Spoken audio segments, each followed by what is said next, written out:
girls. We're here at Lake Louise in Banff, Canada, and today we're going to read to you the cheese. Rules and regulations. The cheese stands alone. The cheese stands alone. Hi ho the dairy-o. The cheese stands alone. Sigh. The rat looked down into the Dell and shook his head. What a waste of a chunk of cheddar. He turned to go into his hole, and then he stopped. He looked back at the cheese standing all alone in the middle of the meadow. So yellow, so mellow, so tasty. This is ridiculous. What's the point of a hunk of cheese being left out and lonesome when it can be enjoying the company of a perfectly fine rat like me? None that he could think of, the rat licked his lips, grabbed a napkin, and scurried down the hill for some dinner in the Dell. Just where you think you're going? Asked the cat, suddenly jumping down from a tree. Me? Answered the surprised rat. Why, just out for a short stroll. You don't look like you're strolling, said the cat to the rat. You look like you're scurrying and sneaking. Scurrying and sneaking? Well, the rat sounded very insulted, and as he was quite a good actor, he almost convinced the cat that he was indeed out just for a walk. But the cat, who was very clever herself, caught sight of the napkin.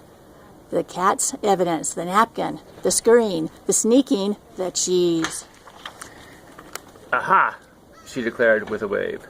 And just what is this? Then the rat grumbled. Oh, if you must know, I'm going to get the cheese.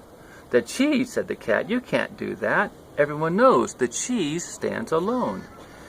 Give me one good reason why the cheese stands alone.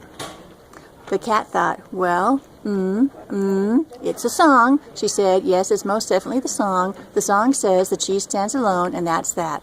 Well, I think it's a silly song, said the rat, taking back his napkin, and I'm going to eat that cheese. The cat looked at the rat. She looked down in the Dell at the cheese. It did look rather lonely. The cat could not argue that the song was silly. And as finicky as an eater as the cat was, the cat did have a fondness for a nibble of cheese now and then. You know, I believe you might be correct. That cheese should not stand alone. The rat smiled and held out a paw.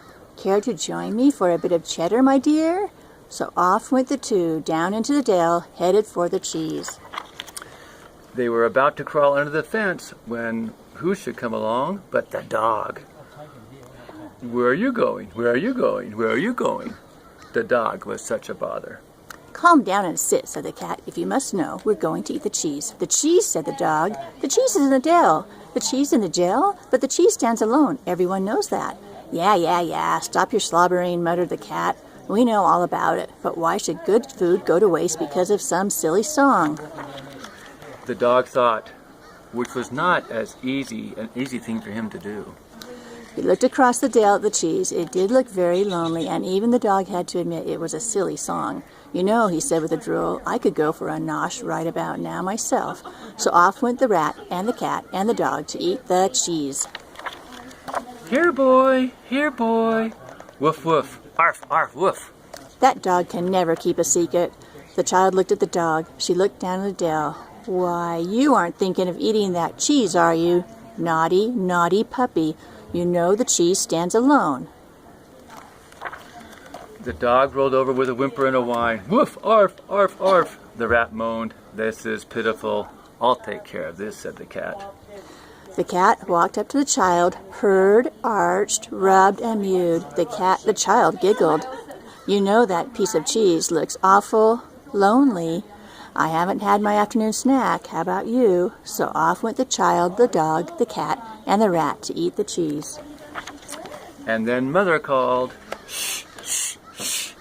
I'm going to eat the cheese, called out the child, who was completely unshushable. What a little blabbermouth, muttered the rat. No, you can't eat the cheese, said the mother. The cheese stands alone. Wait until your father comes home. So they waited for the cow to come home with the farmer who was the father, who was told by the mother the child wanted to eat the cheese. Grumble, grumble, grumble, grumble, grumble. All their stomachs are grumbling. The farmer of the Dell shook his head. Nope, can't eat the cheese. Cheese stands alone. Everyone knows that. The wife looked at the child, who looked at the dog, who looked at the cat, who looked at the rat, who looked at the cheese. It was very quiet until everyone's tummy started to grumble. After a long day's work, the farmers grumbled the loudest. Grumble, grumble, grumble, grumble, grumble, grumble, grumble. I suppose that song is rather silly, he said, looking down in the dell and staring at the huge chunk of cheese. It truly is, said his wife. The farmer took off his hat and scratched his head. What should we do? The rat elbowed the cat, who poked the dog, who nudged the child. Let's have a party. Woof, meow, squeak. So the farmer followed his wife, and his wife followed the child, and the child followed the dog, who followed the cat, who followed the rat, who was already wearing his napkin, down into the dell to eat the cheese. And then the farmer stopped. You know, he said, if we're going to have a party, we really should have some apples from the orchard to eat with the cheese. Delightful idea, said his wife. I'll fetch a few pears. I'll get the crackers, added the child. The dog thought some sausages would be tasty as well, and the cat insisted on milk. So off went the farmer and his wife and the child and the dog and the cat to get some apples and some pears and some crackers and some sausages and some milk.